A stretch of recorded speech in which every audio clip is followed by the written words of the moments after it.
Depuis notre arrivée en Nouvelle-Zélande, notre plaisir est de partir à la découverte de la nature qui nous entoure. En parcourant les parcs et forêts, une nouvelle faune et flore se dévoile à nous. Nous explorons ce nouvel environnement en observant et écoutant les chants distincts des oiseaux.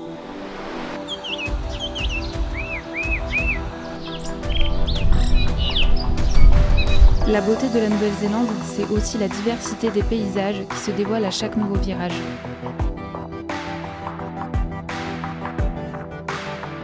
Nous profitons de notre passage à Tauranga pour monter au sommet du mont Manganui.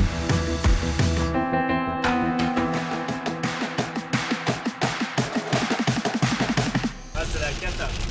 Bienvenue en Nouvelle-Zélande. Oh waouh! Donc là on est à Rotorua, on va voir les activités géothermiques. Venez avec moi. Faut pas que ça pue, ça donne envie de manger des œufs. Ça va être dur. Là l'eau elle est à 100 degrés. C'est dingue de voir la vapeur s'échapper du sol comme ça. Nous enchaînons avec le parc Waiotapu, situé à 25 minutes de Rotorua, célèbre pour ses différents lacs multicolores et ses cratères volcaniques.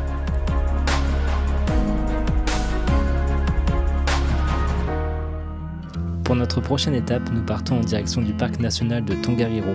Classé à l'UNESCO, il comporte 3 volcans et de nombreux sites sacrés pour les Maoris. Notre objectif, réaliser l'un des treks les plus beaux et réputés du pays. Alors c'est comment ce petit coucher de soleil? Voilà, parti faire la Tongariro Alpine Crossing, donc c'est 19,6 km de rando, ça va être magnifique. Donc normalement, il y a des cratères de volcans, des lacs émeraudes, ça va être incroyable. Célèbre dans le monde entier, cet endroit a servi d'inspiration pour représenter le mythique Mordor dans la trilogie Le Seigneur des Anneaux.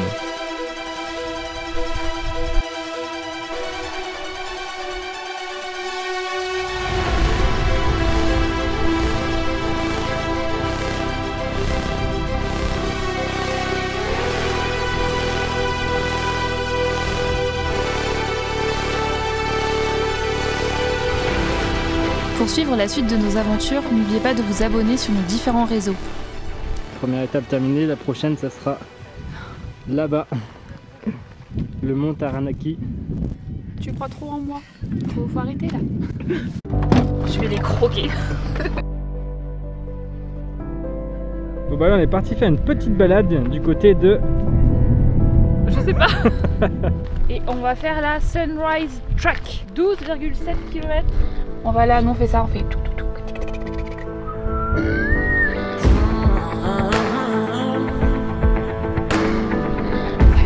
Ça grimpe.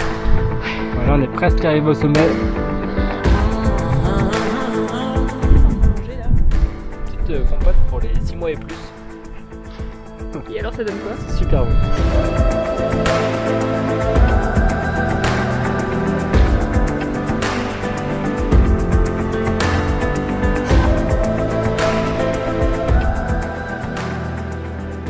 Parti à la campagne pour faire notre premier woofing suite à une recommandation d'Andrea. Merci beaucoup Andrea. On va voir notre nouvelle famille.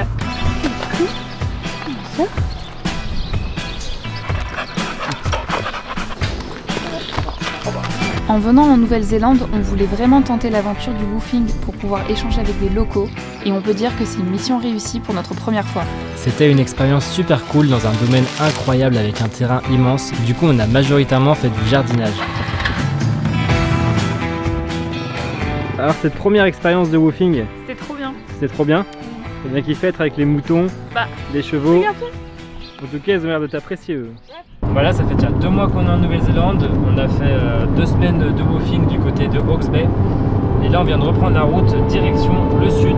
Avant de partir, on a fait un détour par la plage de Purerere située sur la côte est. Ça va, t'es bien là, la belle vie?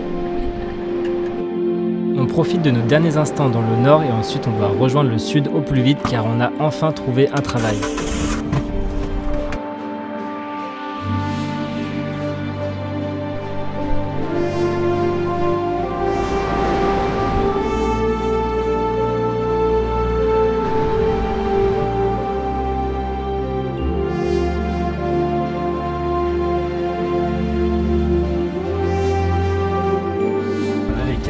du matin, on est parti en direction du ferry pour aller sur l'île du Sud.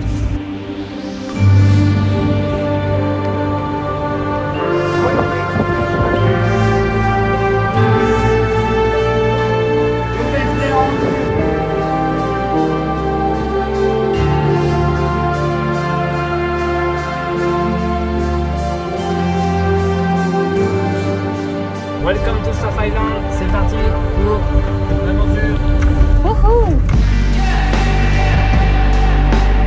Ça va, la vie est belle? La vie est trop belle.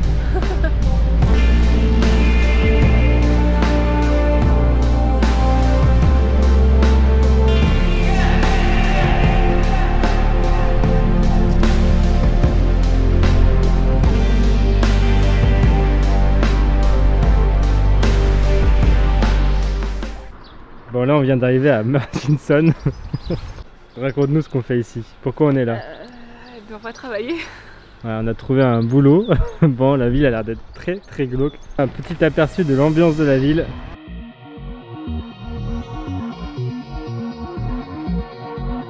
T'es content d'être perdu au milieu de rien ou pas? C'est au milieu de nulle part. Oh yo. Non, ouais, c'est quand même sympa l'ambiance là. Dust and Rust. Ça fait vraiment western. Donc on a le superbe théâtre. Et voilà, la seule rue de la ville. Alors les premières impressions? Bah, on va travailler quoi.